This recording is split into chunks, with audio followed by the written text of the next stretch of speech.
Hi friends, welcome to শিবানীর রান্নাঘর। আশা করি সবাই খুব ভালো আছো। এই গরমের দুপুরে আমের এই পাতলা চাটনি নিয়ে চলে এসেছি তোমাদের কাছে, আমার নতুন রেসিপি। তো আজকে আমরা বানিয়ে ফেলবো আমের চাটনি। তো চলো দেখে নিই। এই আমের চাটনি বানানোর জন্য আমি নিয়ে নিয়েছি কিছুটা পরিমাণে আম।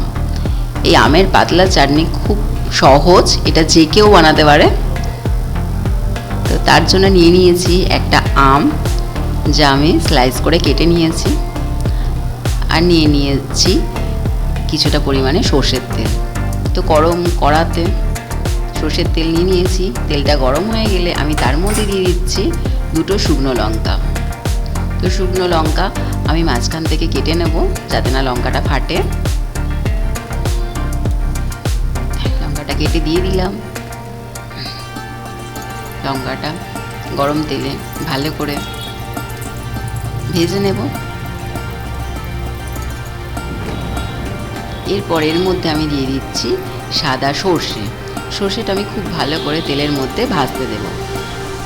কেউ চাইলে এর মধ্যে কালো সর্ষেও দিতে পারে, বা যাদের কালো সর্ষে খেলে পেটের প্রবলেম হয় তারা সাদা সর্ষে দিয়েও করতে পারে।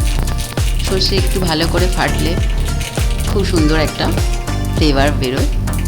তো শুকনো লঙ্কা আর সর্ষে বেশ ভালো ভাজা ভাজা হয়ে গেছে। তো এর মধ্যে আমি অ্যাড করে দেব আমার কেটে রাখা আমের টুকরোগুলো। এক এক করে আমি আমের টুকরো অ্যাড করে দিচ্ছি।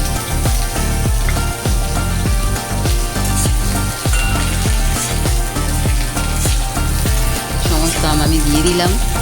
এরপরে আমি এটা নেড়ে চেড়ে নেব। এটা খুব চটজলদি একটা রান্না, খুব সহজ রেসিপি। তো এর মধ্যে আমি অ্যাড করে নিচ্ছি কিছুটা পরিমাণে টাটার নুন। তো নুন দিয়ে দিলে আমটা বেশ হালকা নরম হয়ে যাবে। তো এই আম ভাজার সময় লক্ষ্য রাখতে হবে আম যেন বেশি গলে না যায়। গোটা আম রাখা খুব টাফ, কারণ আম ভাজতে গেলেই গলে যায়। এটা আমি খুব বেশি গলাবো না, তার কারণে আমি অ্যাড করে দিচ্ছি কিছুটা পরিমাণে গরম জল। হালকা ভেজে এই জলটা অ্যাড করে দিতে হবে যাতে আমটা খাড়া খাড়া থাকে। গরম জল অ্যাড করে দিয়েছি। এর মধ্যে আমি ভালো করে আমটা নেড়ে চেড়ে নিচ্ছি।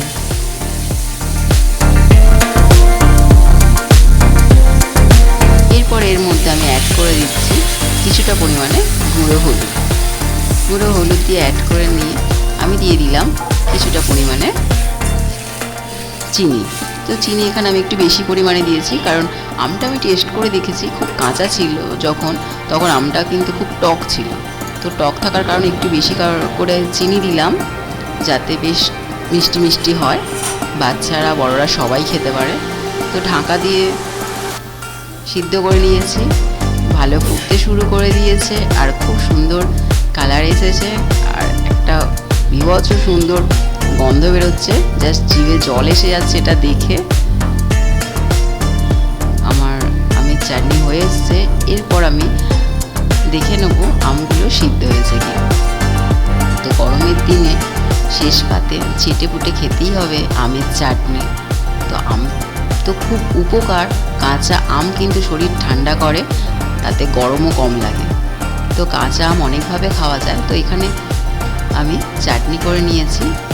আমার আমটা সিদ্ধ আরেকটু হতে হবে, তার কারণে আমি আরও কিছুক্ষণ হতে দেব চাটনিটা।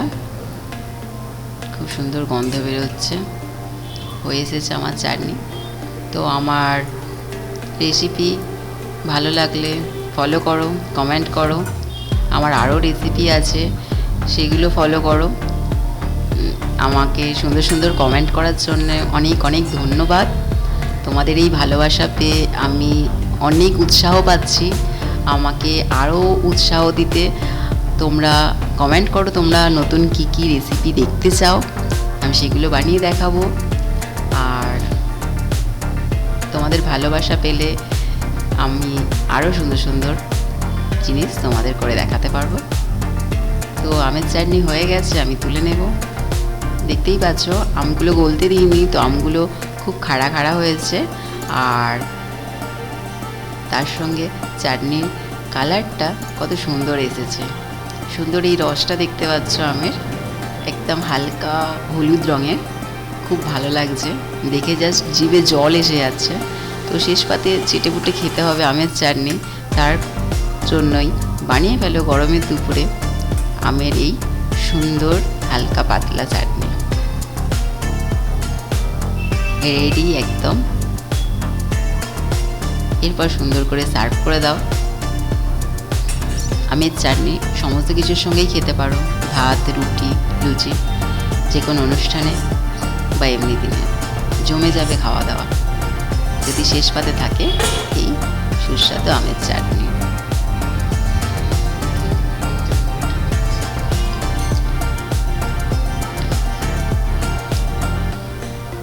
একদম রেডি সার্ভ করার জন্য আমার এই আমের চাটনি।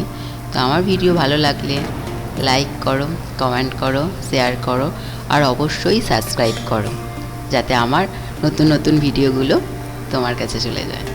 তো ফিরে আসছি আমার নতুন ভিডিও নিয়ে। সবাই সুস্থ থাকো, ভালো থাকো, খেতে থাকো। টাটা।